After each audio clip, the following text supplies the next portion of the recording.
Welcome back to another first impression, this time for the Donghua, fated magical princess. Who made me a princess? Synopsis from any list. The story of Athanasia, forsaken princess of the Obelian Empire, ends with her execution at the hands of her own father. Or does it? Her tragic tale is the plot of the novel The Lovely Princess. But now, a modern woman who read the book has just woken up as baby Athanasia herself. Filled with her own memories and knowledge of the story she's stuck in.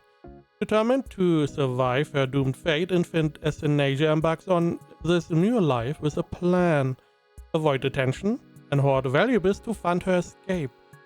When her plan goes awry, she suddenly needs to charm her way into the good graces of her father, the beautiful tyrant emperor, so he doesn't kill her again. As the synopsis states, this is similar to a lot of other stories in the same vein. So we have seemingly someone reincarnating as the protagonist of a story, and this female protagonist is more or less on a doomed route where she, at the end, she's going to have a miserable end. Okay, so far so good. Now, I watched the first 3 episodes and in no way was this conveyed well. What was conveyed is that our protagonist does know the future. She sees her in her mind like a book and she sees the future. That is all we know. That there may be a reincarnation, we at this point do not really know, or in this case like in Isekai. My assumption was at the moment that future Athanasia was coming back in time, like a loop kind of story. Nonetheless, this is just a setup.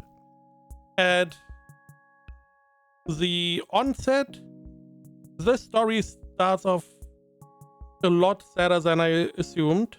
Now, we have our main character, Athanasia, who is the daughter of the emperor, and her mom sadly passes away very early on. So she is alone. Now, seemingly, what we only hear about, the emperor doesn't really care all that much. He does not seem to be interested in what happens. So Athanasia is not getting cared for, or the maids don't really care.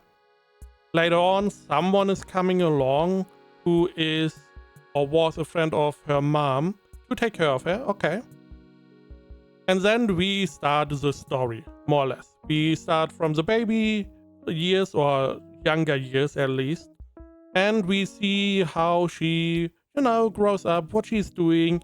As is stated in the synopsis, she's trying to avoid attention and hoard valuables to fund her escape. That is her plan. Because she knows whenever she hits, I believe like 16 or 19 or whatever, she would then get doomed. And so she's like, okay, until that point, I need to escape. I'm going to take my maid with me and we are going to live somewhere else. And that is a plan. Now, the plan does not work out that way, naturally. But it's nice to see, okay, where we are going. We see early on how she grows up. We see a lot of her palace. She's in what is called the Ruby Palace, which is seemingly the palace for her mom, or was for her mom, and now her. We see how she interacts with all the maids, and I don't know, there are not that many butlers, a lot of maids though.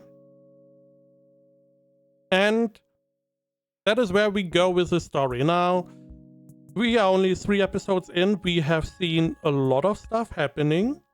We know a lot more about the emperor at this point. Not gonna go into too deep of a detail. We more or less know about our main character. We know what she's planning, what her time limits are that she set herself. And we are just, along for the ride at the moment. Again, we don't really know how it is going to develop. We have our main character, we have her maid. Those two are important. We have the Emperor and his knight. Those seem important. And we have a fifth person that is outside the palace that seems important. Those 5 at the moment are the most important. And I like them all. Not the first one because I can't really gauge him. Because our main character, very cute, very sweet, She knows how to use her charm as well, which is nice to see.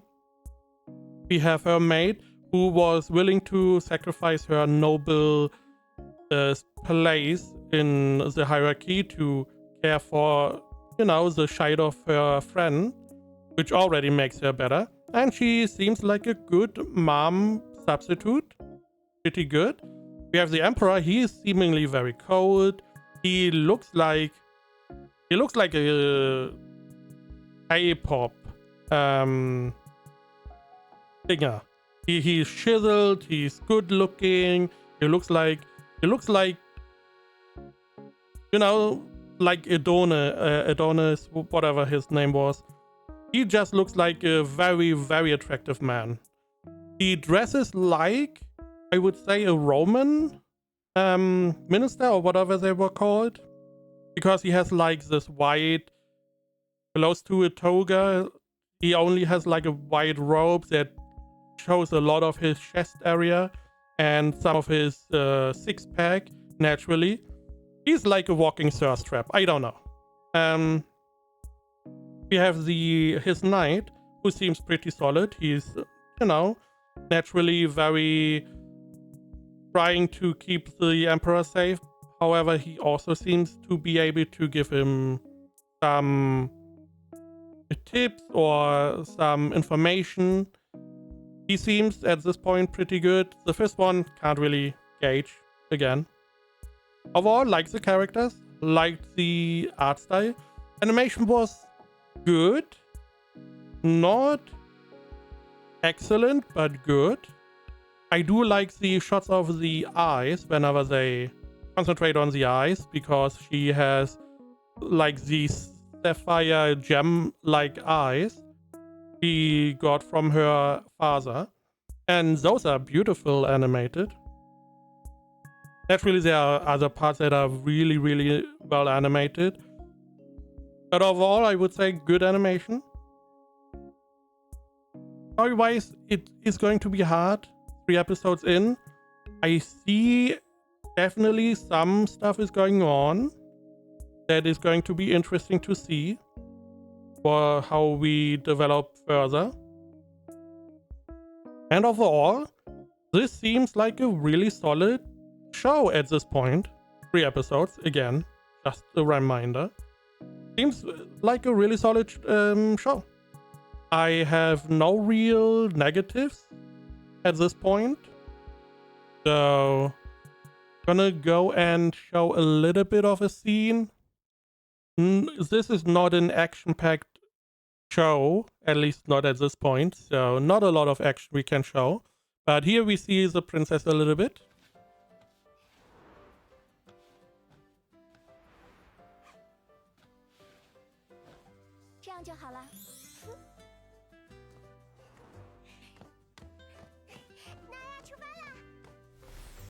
Very bouncy, very cute. What I want to show, here you go. You see the eyes? Whenever we get a close-up of the eyes, they are very well done. But that is all for, showing a little clip, just so you get a little taste. Again, so far, seems like a good idea, like a good watch. Any list, ratings-wise, let's see, 74, 78%. My anime list has it at 7.78. I should probably preface this, it was a manhwa that is very popular, that now got, adapted into a donghua. So, We will see. I hope we get a good adaptation. No idea about the original story, but that is what I always wish for. I would say at this point, again, 7.7 for my anime list, I would say an 8 out of 10. It seems very solid. Good animation. I like the characters. I like the ideas behind the characters. I like some of the snippets we have seen from all the characters involved at the moment. Emperor, the princess, her maid, and so on. Could potentially be a very solid show. We will have to see how it continues.